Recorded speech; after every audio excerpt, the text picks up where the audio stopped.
Lastly, Karmelo Anthony and Austin Mecalf, from my point of view.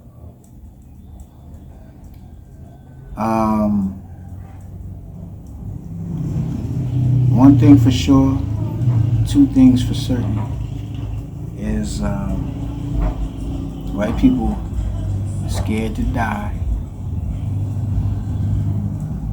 and they're scared of going broke.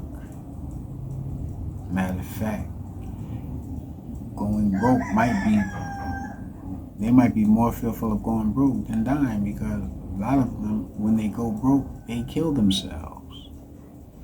So when a black person takes the life of a white person, it's double the anger, double the hate. And there's no forgiveness for that, when it comes to that point. And what leads me to talk about that is the situation with Karmelo Anthony and Austin Mecalf.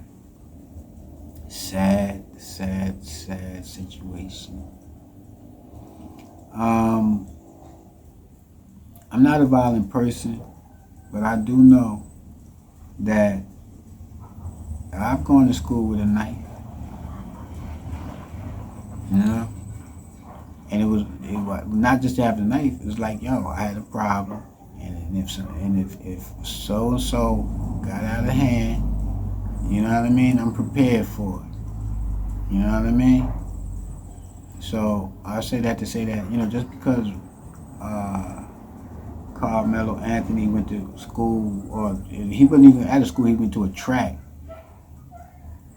And it wasn't. I'm sure that he was. Let me put it this way: there's a certain possibility that he felt threatened and prepared himself for the threat. Nobody want to get their ass kicked. You know what I mean? So, I learned from early, in my town, Plainfield, New Jersey, like, the bullies don't live long. You know what I'm saying? Like, they end up dead. Like, you know what I mean? I can tell you story after story of, a bully getting killed by, like a little nigga. You know what I mean? And I learned early, like, I used to tell my little brother TJ, because he was 6'4", over 250 pounds. I used to tell him, I said, like, you got a disadvantage than me. You know what I mean? Because, me 5'6", 100-something pounds, like, somebody will try me faster than you, right? So they don't have to be armed or anything. You know what I mean? To feel like, getting froggy with someone my size. You know what I mean? My defense is that, I've usually been willing to go further than the average person in, payback. So that's what kind of always, like, kept me safe. I was always willing to, like, just go a little further than what that, next person is going. But, I've run in situations where, like, the next person was willing to go further than I was willing to go as well. But, in the hood, like, we deal with bullying, you know what I mean? And, it's a life or death. But like I said, like, the first murder that I dealt with was losing, my neighbor, Mr. Reed, And, Mr. was like, he was nice with the hands, you know what I mean? He could fight. He was well respected, you know what I mean? And niggas knew not to mess with him. But like I was telling my little brother TJ, is that, like, when a nigga know, like, you big or you solid or you know what I mean, like, you dangerous, they're not gonna come to the fight for a fair fight. You know what I mean? They're gonna do something to give them leverage, whether it's a knife or or a gun. You know what I mean? And I know with Mister, he lost his life. You know what I mean? To a pump. You know what I mean? And but the pump was ready, prepared. You know what I mean? And what happened with Mister was he went to the store. No, his friend saw. It was a guy. Let's say his name is Jr. Jr. owed Mister money, about $500. So, from my understanding, the situation was he went to the Indian store. In our neighborhood, there's an Indian store. We go to the Indian store and get everything. It used to be like the Italians owned it, but we call it the Indian store. You can get subs, chips. You know what I mean? Like it's like a bodega. And so anyway, the JR went there, and, in the store. One of Mrs. friends saw him at the store. Knew the situation. He owed Mr. $500. Ran, told Mr. Got Mr. up out of the bed. You know what I mean? Mr. Go, let me catch this dude. So what happened is they ended up over on 2nd Street. 2nd and Wiley, in that area. Mr. The guy must have seen Mr. I'm unclear what happened, if there was an altercation prior to this. But I know Mr. got shot on 2nd and Wiley. The dude was scared of Mr. Was running, pulled out a gun and started shooting while he fleeing. One hit him, Mr. in the neck. One hit him in his chest. And then the story is that the paramedics let him bleed out. They wouldn't the police let him bleed out. They wouldn't let the paramedics get to him to help him and save him. So that's what I've been dealing with. You know what I mean? Like since 12 years old. And so I know, even like perceived threats. We gonna be prepared for that. And you white boys, they live in a different world, than black people. You know what I mean? Everything is a life or death situation. In the black community. You know what I mean? Like it's dire straits.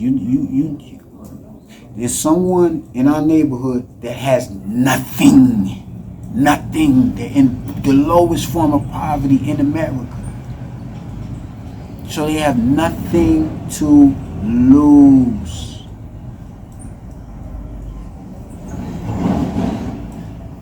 And these Europeans, the Caucasians, they have everything to lose because they got bright futures and they're such beautiful people and this and that. And so what happens is somebody like that come across somebody who's like, got a perceived threat. They're like, they're not gonna kill me. They're not, they're not gonna be. My mother not gonna have to be calling the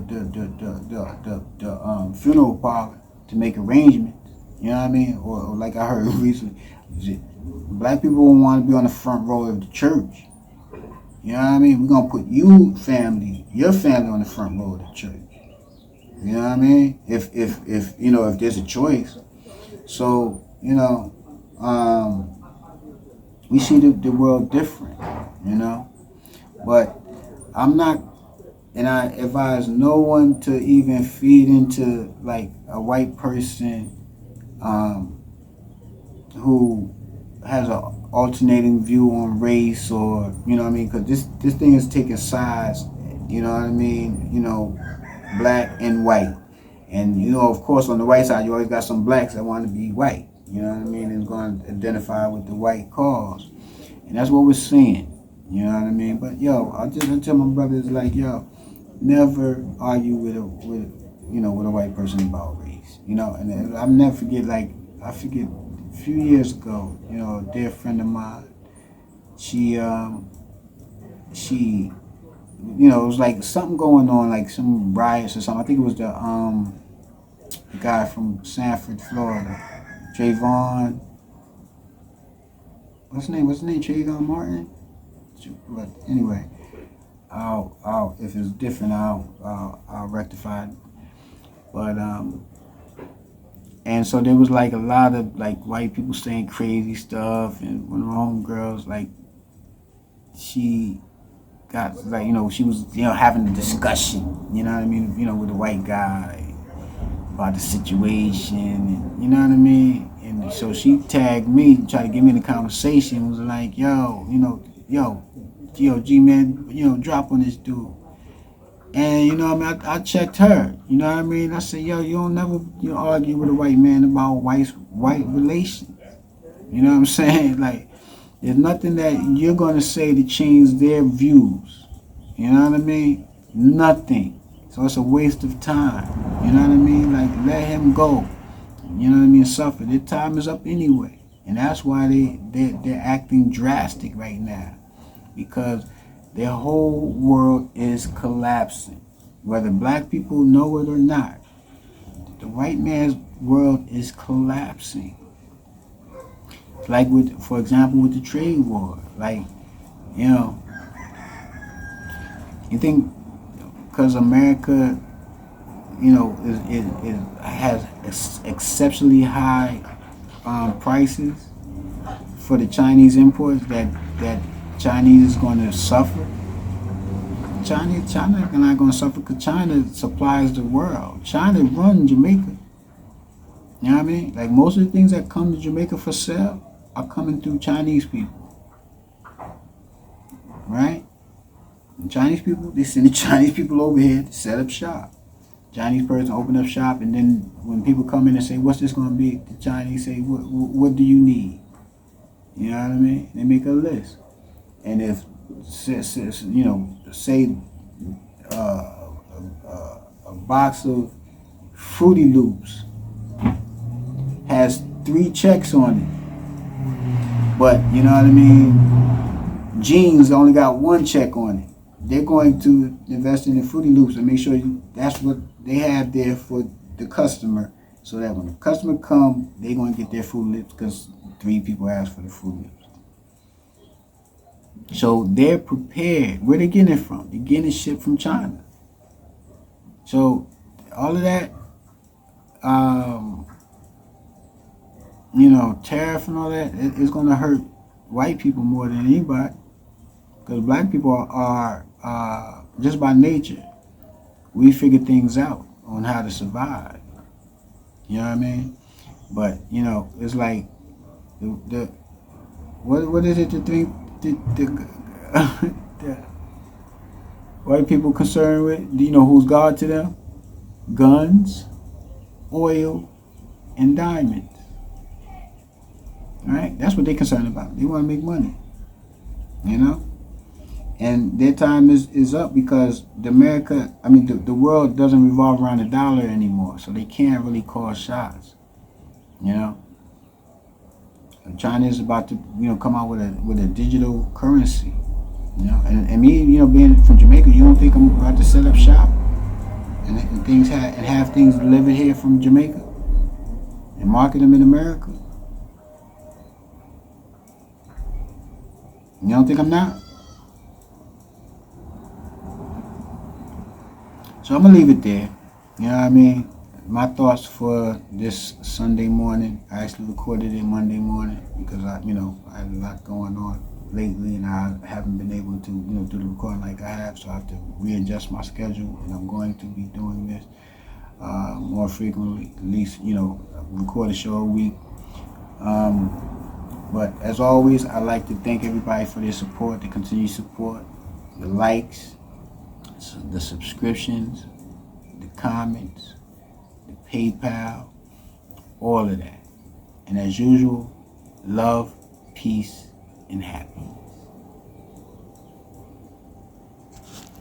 P Funk City G.